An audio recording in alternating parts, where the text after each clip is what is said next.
and they still leave the place a mess. They still have homeless people everywhere. It's still a disaster. It's still a woke show of virtue signaling at every level of the government. Still. Like, no course correction at all. They're going further and further into la-la land. And you're like, Jesus Christ, you guys. And so then a place like Austin becomes attractive. Joe Rogan isn't backing down when it comes to California Governor Gavin Newsom. The comedian, UFC commentator, and podcast giant has continued to speak out, arguing that the state is heading in the wrong direction under Newsom's leadership. Rogan has repeatedly pointed to issues like crime, homelessness, high taxes, and heavy regulations as signs that California is struggling. In his view, many of the policies coming out of Sacramento are making everyday life harder for residents.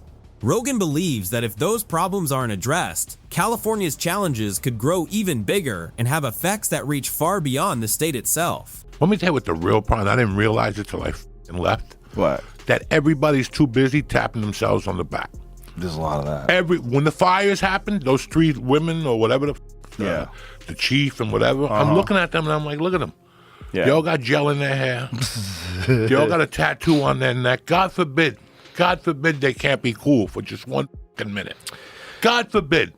And that's the problem you have out there. In a recent episode of his hugely popular podcast, Joe Rogan took aim at Governor Gavin Newsom, offering some of his sharpest criticism yet. Rogan argued that California is facing serious challenges, pointing to issues like crime, homelessness, and what he sees as ineffective leadership. He also questioned the idea of Newsom pursuing higher office, suggesting that the governor's record would face intense scrutiny on a national stage. As the discussion heated up, Rogan made it clear that he believes these issues deserve far more attention. Be sure to subscribe, stick around, and let's take a closer look at what he had to say. You know what? It's also, there's places that sort of rest on their laurels too much. And whenever that happens, it's easy for another place to rise up that offers something more interesting. So like Los Angeles was always Los Angeles. And like when Gavin Newsom talks about California, it's like, you know, I'm very big on California, very bullish on California. California has all this industry. Hey, they're all thinking about moving. They're gone. The only reason why they don't move is because it's too difficult to move. Rogan's argument is simple. A growing number of families, business owners, and major companies are choosing to leave California, and many point to the same concerns.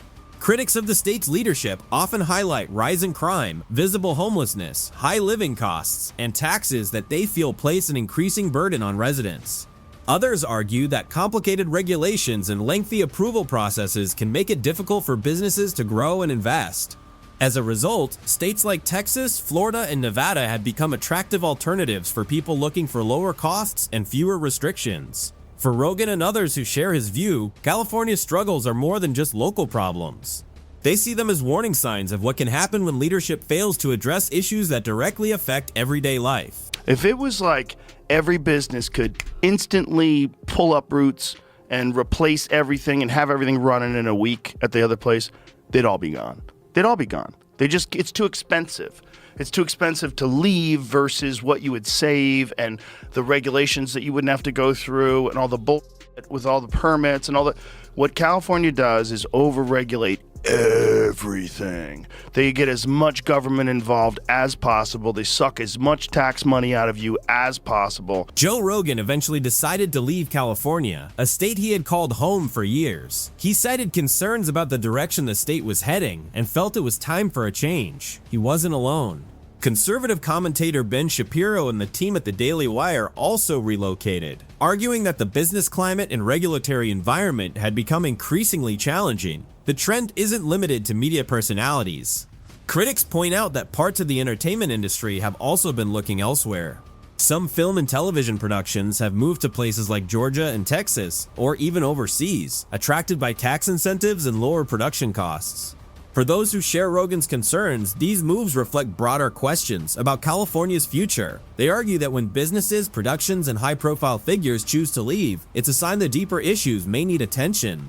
Regardless of where people stand politically, the ongoing debate over California's direction continues to be one of the most closely watched stories in the country. Nobody wants President Newsom either. Nobody believes in that guy. That guy's a con man. Everything he did in California, from trying to mandate vaccines for kids to being caught public without a mask and lying about the fact that he was outdoors. Yeah. Nobody believes in that guy. He's just a politician, just a stone cold, narrative driven politician. Joe Rogan has continued to criticize Gavin Newsom, often arguing that California's leaders are focusing on ideological battles instead of the issues many residents care about most. One example frequently cited by critics is the state's requirement for large department stores to provide gender-neutral toy sections, a policy they viewed as unnecessary at a time when concerns like crime, homelessness, and affordability were dominating public debate. Rogan and others have also raised concerns about laws involving gender identity and parental involvement, arguing that they limit the role parents should play in important decisions affecting their children. To them, these policies reflect a broader trend of government becoming increasingly involved in social and cultural issues. Critics say this approach has left many Californians frustrated, feeling that everyday concerns are taking a back seat to political priorities. Whether that's the main reason or just one of many factors, some families and businesses have chosen to relocate to states they believe offer a lower cost of living, fewer regulations, and a different governing philosophy. For Rogan, that ongoing migration is a sign that many people are looking for a different path forward. And people are very reasonable. And Austin, the best thing about Austin is it's a blue city in a red state. So it's like balanced. Like, this is a saying they have out here: keep Austin weird and surrounded. So Austin is surrounded by rednecks with guns, and like it keeps the tone more medium. Like the Austin liberals, they're much more just left of center people, like we are. You know what I mean? Austin often comes up in these conversations because it offers an interesting contrast to California.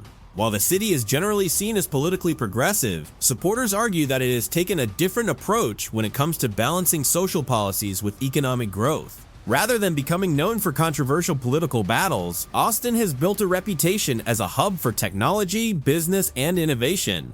Over the years, the city has attracted entrepreneurs, startups, and creative professionals from across the country, including many who might have once looked to California first. Supporters say Austin's appeal comes from its ability to embrace new ideas while maintaining a business-friendly environment that encourages investment and growth. For critics of California's leadership, Austin serves as an example of how a city can promote progressive values while still focusing heavily on economic opportunity and quality of life. Whether one agrees with that comparison or not, Austin's rapid growth has made it a frequent point of reference in the ongoing debate about the future direction of major American cities and states. That everybody's too busy tapping themselves on the back.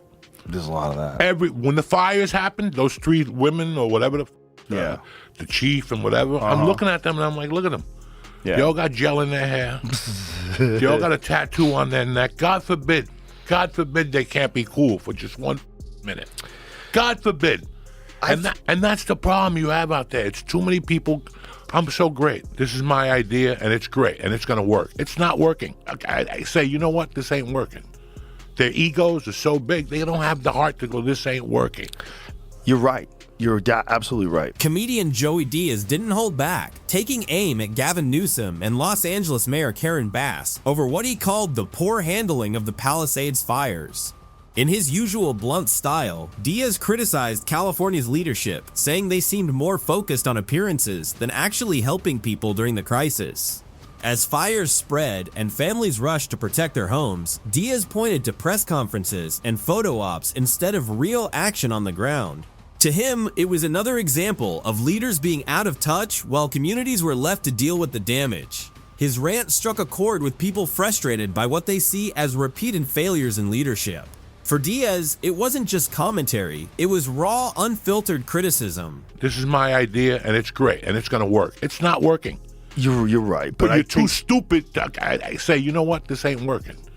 Their egos are so big, they don't have the heart to go, this ain't working. You're right. You're absolutely right. But I don't think it's entirely their fault. It is their fault, but the culture rewards that kind of behavior. This is the problem with having protected classes of people. Critics argue that Gavin Newsom's handling of California's homelessness crisis has fallen short of real solutions.